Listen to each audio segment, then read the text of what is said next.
আসসালামু আলাইকুম প্রিয় ভিউয়ার্স, সবাই কেমন আছেন? আশা করি সবাই ভালো আছেন। আমিও আলহামদুলিল্লাহ আল্লাহর রহমতে অনেক ভালো আছি। আমি বরিশালের সৌন্দর্য ফুটিয়ে ওঠানোর লক্ষ্যে বরিশালের বিভিন্ন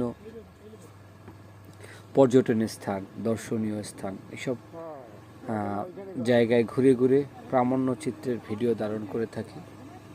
ঘুরে থাকি গ্রামগঞ্জে, এই গ্রামীণ পথ দেখিয়ে থাকি এবং ব্লগিং করে থাকি আপনাদের মাঝে একটু ভালো লাগা তৈরি করার জন্য।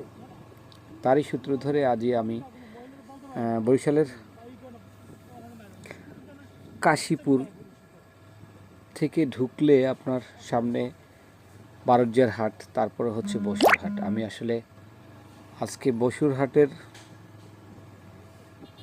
বাজারের দিকে যাচ্ছি, ওখান থেকে আমরা বারজ্জার হাটের দিকে আস্তে আস্তে করে আসব। তো আসার পথেই গ্রামীণ বৈচিত্র্যের যে আসলে পরিবেশ পরিস্থিতিটা, এটা আপনাদের দেখানোর জন্যই মূলত আমার এই ভিডিওটা করা। দেখেন আসলে গ্রামীণ বৈচিত্র্যময় ছোট্ট রাস্তা দিয়ে যখন গাড়ি চালাই, তখন আসলে অনেক অনেক কথা, অনেক পরিবেশ, অনেক পরিস্থিতি সামনে পড়ে যায়, যেগুলো নিয়ে আমি আপনাদের বিভিন্ন সময় বিভিন্ন কথা বলে থাকি। এই মুহূর্তে আমরা বরিশাল নবগ্রাম হাইওয়ে থেকে স্টিল ব্রিজের নিচ থেকে, এটা আসলে জালকাঠি না, বরিশালের মধ্যেই আছি।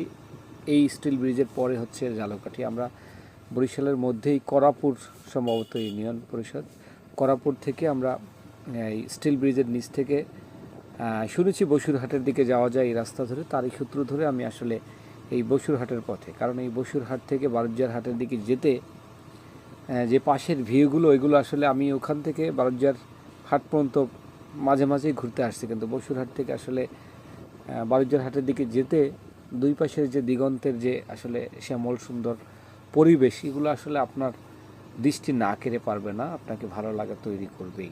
তাই সূত্র ধরে আমি চিন্তা করলাম আপনাদের সাথে যেতে থাকি, যেতে যেতে কিছু গল্প করি, কিছু কথা বলি। একটা কথা কি, আমরা আসলে প্রতিনিয়ত নতুন নতুন অভিজ্ঞতা, নতুন নতুন এক্সপিরিয়েন্স নিয়ে আমরা বিভিন্ন পর্যায়ে ঘুরে থাকি। তবে একটা কথা, বিলিভ করেন আর না করেন, আপনি যদি অনেস্ট হন, আপনি যদি সৎ হন, আপনার চিন্তাধারার মধ্যে যদি সততা বিরাজ করে, আপনাকে কখনো কেউ দমাতে পারবে না। পরিশ্রম সৌভাগ্যের চাবিকাঠি, আপনাকে চেষ্টা করে যেতে হবে, বাকিটা আল্লাহর উপর ছেড়ে দিতে হবে। কারণ যে রিজিক আপনার যা আছে সেটা আপনার জন্যই বরাদ্দ থাকবে, সেটা কেউ আপনার কাছ থেকে কেড়ে নিতে পারবে না। আপনার নির্দিষ্ট একটি দানাও পর্যন্ত থাকা পর্যন্ত আপনি না খেয়ে মৃত্যুবরণ করার কোনো সুযোগ নেই, কারণ আল্লাহ তাআলা আপনার জন্য যতটুকু বরাদ্দ রেখে অতটুকু সমাপ্ত হওয়ার পরেই আপনার জীবনদশার শেষ হবে। তো আমি আসলে এই জন্যই বলি, আমি আসলে অনেক গল্প, অনেক মোটিভেশনাল কথাবার্তা, বিশেষ করে অনেক ট্রেনিং করাই আমার স্টাফদের নিয়ে। প্রতিনিয়তই আমি মর্নিং মিটিং করি, অনেক গল্প গুজব করি, তাদেরকে কন্টিনিউ আসলে মোটিভেশনাল অনেক ভিডিও ক্লিপ নিয়ে, যেগুলো আমি আসলে শুনেছি, অনেক গল্প শুনেছি, সেগুলো নিয়ে আসলে অনেক কথা বলি। এগুলো আসলে একটা কথা কি, আল্লাহর উপর ভরসা করলে আপনি পৃথিবীতে কখনো হারার কোনো ভয় নেই। আপনি একটা জিনিস মনে রাখবেন, পৃথিবীতে আপনি কোনো মানুষের কাছে অনেক কিছু চেয়ে আপনি ফিরে যেতে পারেন, কিন্তু আল্লাহর কাছে চাইলে কখনো ফিরতে হবে না। আমরা দেখতে দেখতে চলে এসেছি বসুরহাট বাজারে। আসলে বসুরহাট বাজারের এই যে ভিউটা দেখেন, ডান পাশ থেকে আমরা নবগ্রাম রোড, এবং বাম পাশ থেকে আমরা এই দিক থেকে, যে এটা হচ্ছে বসুরহাট বাজার। দেখেন বসুরহাট বাজারটা আসলে গ্রামীণ যে পরিবেশ, মানুষ একটু বাজারের যে পরিবেশ, এই জায়গাটায় মানুষের নিজস্ব ঘোরাফেরা বা তাদের প্রতিদিন বিকেলে আড্ডা, সেই জমানো আসলে ভিউটা, এটা আপনারা চারপাশে দেখতে পারতেছেন, মানুষের সমাগম। আমি আসলে দিগন্তের পথগুলো ঘুরতে ঘুরতে আপনাদের সাথে চেষ্টা করতেছি এইসব ভিউ দেখানোর জন্য, আপনাদের ভালো লাগা তৈরি করার জন্য। আমি জানি হয়তো বা আমার ভিউয়ার্সের মধ্যে অনেকেই আছেন এই বারুজ্জার হাটের বা এই বসুরহাটের আশেপাশে আপনাদের বাসা। যাই হোক, আমি অনেক ইনফরমেশন দিচ্ছি, আমি অনেক কথা বলতেছি, হয়তো বা আমার যদি কোনো কথায় ভুল হয়ে থাকে, সেক্ষেত্রে ক্ষমা সুন্দর দৃষ্টিতে দেখে আমাকে অবশ্যই কমেন্টে নক করবেন, যে কোনো ইনফরমেশন ভুল থাকলে অবশ্যই আমি চেষ্টা করব সেই ভুলটা সংশোধন করে নতুন কোনো ভিডিও করার জন্য। আমরা এই মুহূর্তে বারজ্জার হাটের দিকে যাচ্ছি। এটা বসুরহাট বাজার ছেড়ে আমরা বারজ্জার হাটের এই যে রাস্তা, এই রাস্তা ধরেই আমরা যদি চলতে থাকি সেক্ষেত্রে আমরা সামনেই চলে যাব আমরা বারুজ্জারহাট। এই বামে ঘুরতে হবে আমাদের। আমরা আসলে একটু দাঁড়িয়ে পড়েছিলাম।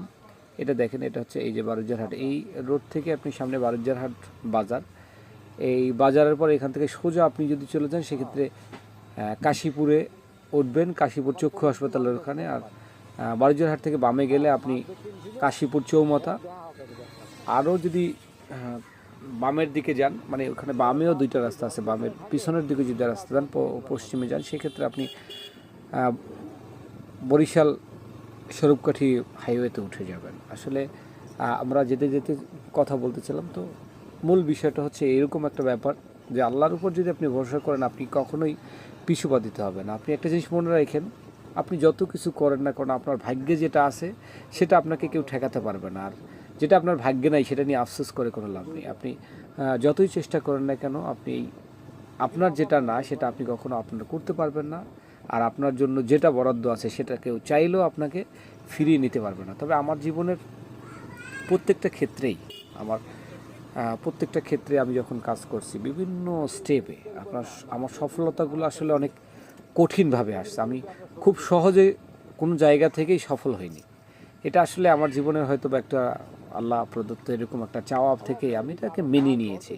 আমি যখন কি কোনো কিছু করি তখন অনেক বাধা বিঘ্ন, বিভিন্ন সময় এমনও মোটিভেশনাল মানে ডিমোটিভেটেড হয়ে যায় যে মনে হয় যে না, এখান থেকে ফিরে আসি। আসলে আমার এত কিছু ভাবনার পরও আমি চেষ্টা করি সব কিছুই কন্টিনিউ করার, কারণ আমার জীবনের এই একটা যে মানে স্ট্রিমনেস বিশেষ করে না কেন অনেক বাধা। আমি প্রত্যেকটা জায়গা থেকে সফলতা হওয়ার পিছনে অনেক গল্পই পড়ে থাকে। আসলে সেই গল্পগুলো বলা যায় না, কারণ অনেক গল্পের পিছনে অনেক ব্যাখ্যা থাকে, যে ব্যাখ্যাগুলো আসলে হয়তোবা আপনাদের কাছে ভালো লাগবে, কিন্তু যে ব্যক্তিকে নিয়ে বলা হবে সেই ব্যক্তি হয়তোবা খারাপ লাগলেও লাগতে পারে। যাই হোক, আমি আসলে ব্যক্তিগত জীবনে অনেক স্ট্রেট ফরওয়ার্ড, যার কারণে আমি আসলে সরাসরি কথা বলে ফেলি। কখনো ঘুরিয়ে পেঁচিয়ে কথা বলা বা লুকিয়ে কথা বলার চেষ্টা করি না। আমার খুব সহজেই রাগ উঠে যায়। আমি জানি না রাগী মানুষরা কেমন হয়, তবে আমি মনে করি নিজের থেকে আসলে যারা সরাসরি কথা বলে তারাই ভালো হয়।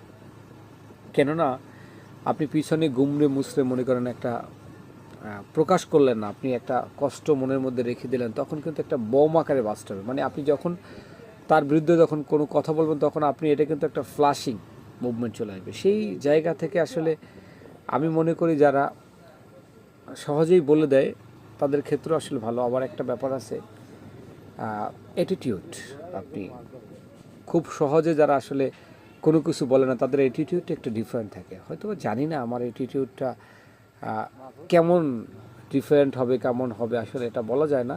কেননা আমরা আসলে প্রতিনিয়ত চলতে পড়তে অনেক সবার মনোভূত হতে পারবো এটা আমি কখনো আশা করিও না, আর কখনো চিন্তাও করিনি যে আসলে আমি সবার মনোভূত হতে পারবো। তাই বিভিন্ন কথা বলতে বলতে অনেক সময় পার করি, আপনাদের সাথে গল্প করতে ভালো লাগে। আসলে সোশ্যাল মিডিয়ায় আসার আমার একটা সবচেয়ে মূল যে কারণ হচ্ছে আমি প্রচুর কথা বলতে পছন্দ করি। এই কথা বলতে পছন্দ করা, কথা বলতে পারা, আসলে এই জায়গাটা থেকে নিজেকে অনেক জায়গায় মনে চাই আসলে অনেক নতুন কোনো দিগন্তে মোড় নেই। কিন্তু আসলে এমন একটা ব্যাপার, আপনি চাইলেই ফট করে আপনার ডেস্টিনেশন চেঞ্জ করতে পারেন না, কারণ চেঞ্জ করতে গেলে আসলে অনেক সমস্যা পড়ে যায়। যারই সূত্র ধরে আসলে আমি সবার প্রিয় পাত্র কখনোই হতে পারিনি আর হতে পারবেও না। আমি সবসময় প্রিয় না অপ্রিয় পাত্র হয়েই থাকি, কারণ মানুষের প্রয়োজনেই শুধু আমি থাকি। আমি এমন একটা ব্যাপার, পরিবার বলেন মানে বন্ধুবান্ধব বলেন, সব জায়গায় আমার জীবন থেকে এই জিনিসটা খুব ভালো মতন দেখা যে আমি আসলে সবার প্রিয়জন না, প্রয়োজন। তারপরে আল্লাহ ভরসা চলতেছি। দেখা হবে নতুন কোনো ভিডিওতে। আজকের গল্প এখানেই শেষ। ভালো থাকবেন সবাই। আল্লাহ হাফেজ।